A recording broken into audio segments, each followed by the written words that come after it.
নমস্কাৰ, মই আইমণি ফুকনে মোৰ আন এটা ভিডিঅ'লৈ আপোনালোক সকলোকে স্বাগতম জনাইছোঁ।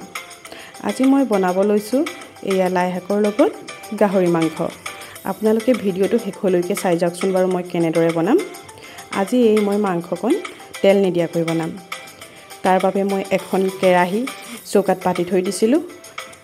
কেৰাহীখন গৰম হৈ গ'লত তাত মই এই মাংসকেইডোখৰ দি দিলোঁ। এতিয়া মাংসকেইডোখৰ মই অলপ সময়ৰ বাবে এনেদৰে লৰাই থাকিম মাংসৰ পৰা তেল ওলোৱালৈকে।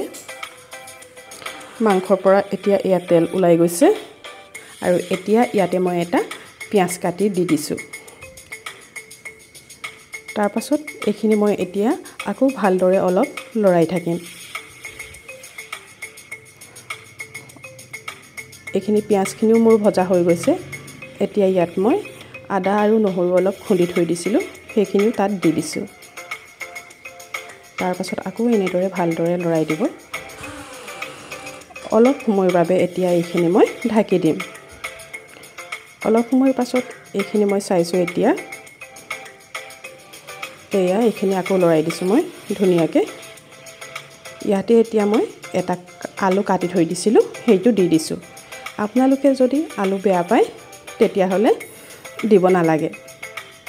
যিহেতু মোৰ সৰু ল'ৰাটোৱে মাংসত আলু দিলে খাই ভাল পায়, সেইবাবে মই আলু এটা কাটি দি দিছিলোঁ। আৰু এতিয়া ইয়াতে মই অলপ জোখমতে নিমখ আৰু অলপ হালধি দি দিছোঁ। তাৰপাছত এইখিনি আকৌ ভালদৰে লৰাই দিছোঁ। এতিয়া এইখিনি আকৌ মই অলপ সময়ৰ বাবে ঢাকি ৰাখিম। অলপ সময়ৰ পাছত মাংস আৰু আলুখিনি ধুনীয়াকৈ মিহল হৈ গৈ পিনি তাৰ পৰা তেল ওলাইছে। এতিয়া ইয়াতে মই উতলাই থোৱা গৰম পানী এগিলাচমান দি দিছোঁ ভালদৰে সিজিবৰ বাবে। এইখিনি আকৌ এতিয়া মই 5 বা 10 মিনিটৰ মানৰ কাৰণে ঢাকি ৰাখিম।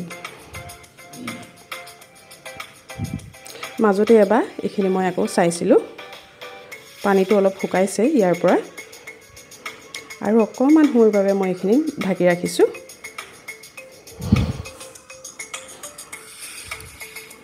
অলপ সময়ৰ পাছত এয়া চাওক, মোৰ এয়া আলু কিপিচ প্ৰায় সিজি গৈছে, মাংস কিপিচো সিজিছেই।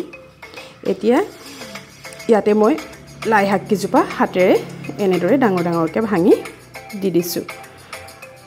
আকৌ এতিয়া এইখিনি মই অলপ সময়ৰ বাবে ঢাকি দিম।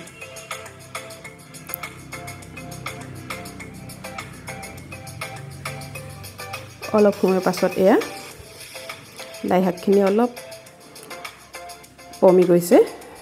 ভালদৰে এতিয়া আকৌ এইখিনি এনেকৈ লৰাই পিনি অলপ সিজিবৰ বাবে লাই শাককেইডাল মই আকৌ ঢাকি দিম এইখিনি।